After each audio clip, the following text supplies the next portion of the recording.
Show me the heroes that the youths of your country look up to, and I will tell you the future of your country. The year 2020 ushered in one of the toughest times in recent world history with the outbreak of Covid-19. The World Health Organization, soon after its outbreak in January, declared it a global pandemic, and with that, fear struck even the strongest of nations. Now declared to be deadly and highly contagious, human contact gradually became a taboo, and with that, markets were shut, schools were closed, airports were locked, and countries caved into their shells. In the midst of the chaos, Africa's most populous country, Nigeria, scuffled to find a footing, first to ensure the safety of our people, and second, to sustain her economy. It was not an immediate lockdown in Nigeria, but the country could only hold on a little while as the pressure mounted for the President Muhammadu Buhari to lock down the country. As the virus spread, so also did word spread of the economic implications of a total lockdown of countries, but the fear was stronger. The United Nations says we may see a $2 trillion shortfall in our global income. Experts warned that the virus was not as dangerous as portrayed and did not demand a total lockdown of countries and shutdown of economic activities, but the fear had been marketed already and the people bought in lump sums and caved in. Back in Nigeria, the first case was recorded in Lagos State of an unidentified Italian who had traveled to Lagos from Milan in Italy. He was supposedly isolated, and tracing was done to identify possible persons who had had contact with him. And soon, he was declared free of the virus and let go, still unknown till today. The fear built on, and now the president had to lock down Lagos State and some other states as there was already panic everywhere in the country.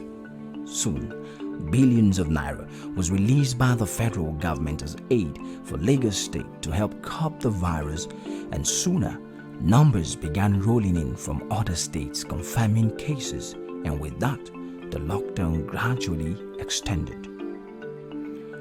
Now, whilst governors declared confirmed cases, most of which were controversial, and billions of naira were released as aid, a video broke the internet. It was the video of a young man on a treadmill making the famous statement, "I got no COVID." I got no COVID. That young man is Yahaya Bello, the governor of Kogi State. The treadmill video was proof of health, and that statement was in response to viral news that he had been exposed to and down with COVID-19. In the months to follow, it was to become the young governor's battle cry as he resisted panicky adversaries and charted a bold course which ultimately saw his state of about 4 million people emerging from the worst of the pandemic without one confirmed case and only about 48 hours restriction of vehicular movement.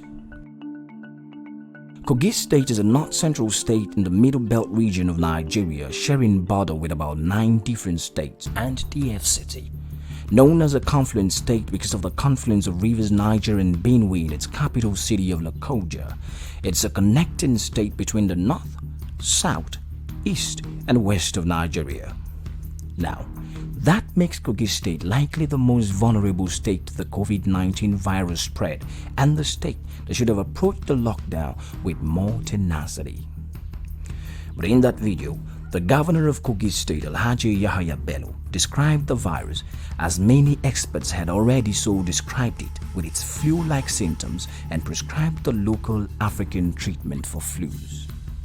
Not just that, he was not going to completely lock down the state and run the streets dry and empty like other states had done. And with that, series of questions strolled. The people of Kogi State, I love you all. Don't mind the political aspect of it. Stay safe. Why would the governor of a vulnerable state like Kogi trivialize a dreaded virus like the COVID-19? Why is he not locking down the state? What did he know that the others didn't know? And what did he see that the others didn't see? Immediately, the first case of the virus was confirmed in Nigeria.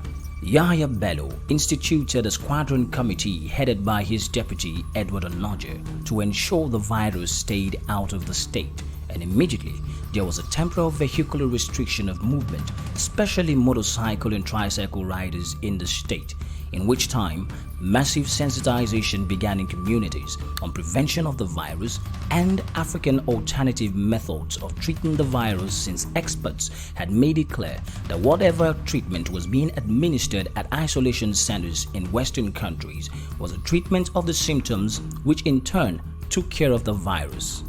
It was a right step. The governor's first concern was the people.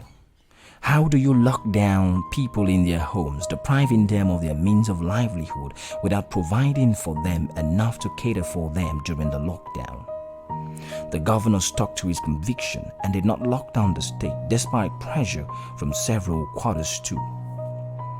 On several occasions, the governor cried out, warning Nigeria of imminent food scarcity and economic turmoil due to the lockdown occasioned by a quest to make quick money from the federal government.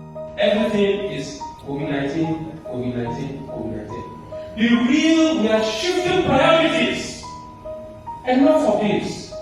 We are advertising COVID-19. We are marketing COVID-19. There are so many merchants now marketing COVID-19. He was bothered that despite the president's hard work and push to stabilize the nation's economy, some considered a quick cash out of funds using the COVID-19. I say that is our priority.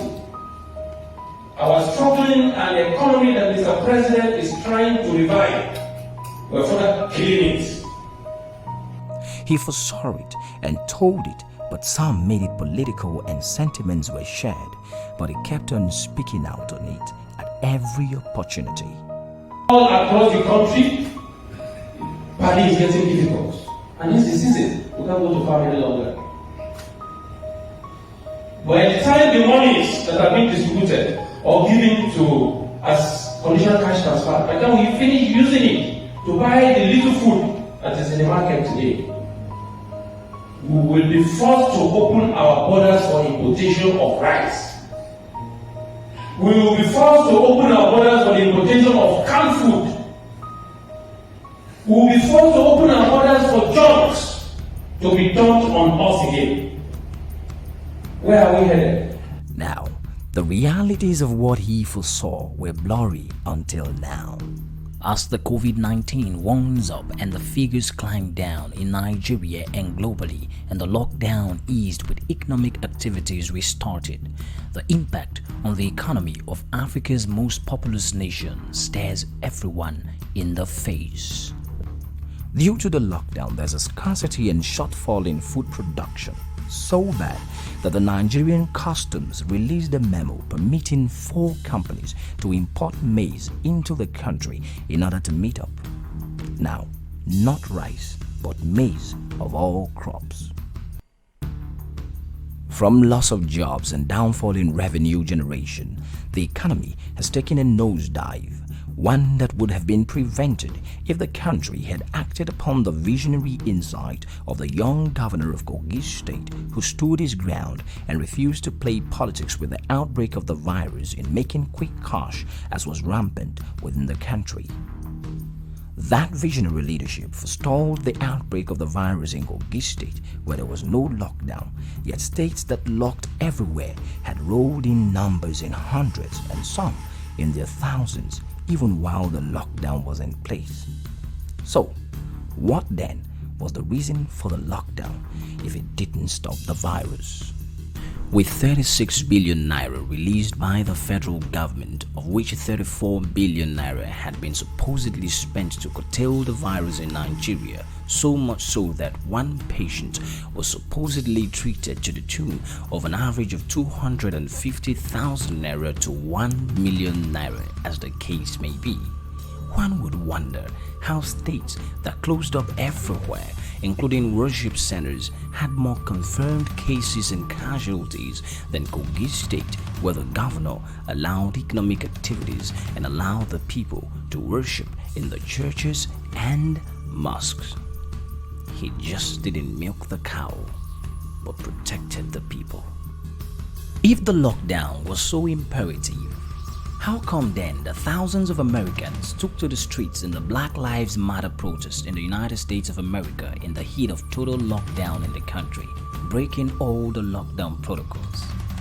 One would wonder, did the COVID-19 virus issue them a letter of exemption? Or better still, did it go on a break for them to protest? What about the doomsday prediction by Melinda Gates, the wife of Bill Gates, in which she said on CNN that there will be dead bodies on the streets of Africa like there are in Ecuador due to the COVID-19 virus? Look at Ecuador. Look at what's going on in Ecuador. They're putting bodies out on the street.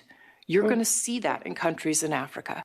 Today, what is the fatality rate of the virus in Africa compared to Western countries? And before you attribute Africa's low casualty rate to the lockdown of Africa, ask yourself if there is an African country that locked down as quick and swift as America, China, Italy, Germany, and the United Kingdom.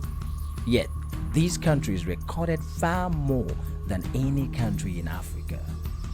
As the Worry Man will say, man no be God. A true leader has the confidence to stand alone, the courage to make tough decisions, and the compassion to listen to the needs of others. General Douglas MacArthur. In this time, we have seen the boldness and courage of Governor Yahaya Bello to stand out and stand for the people, a leadership that needs to be replicated all over the country.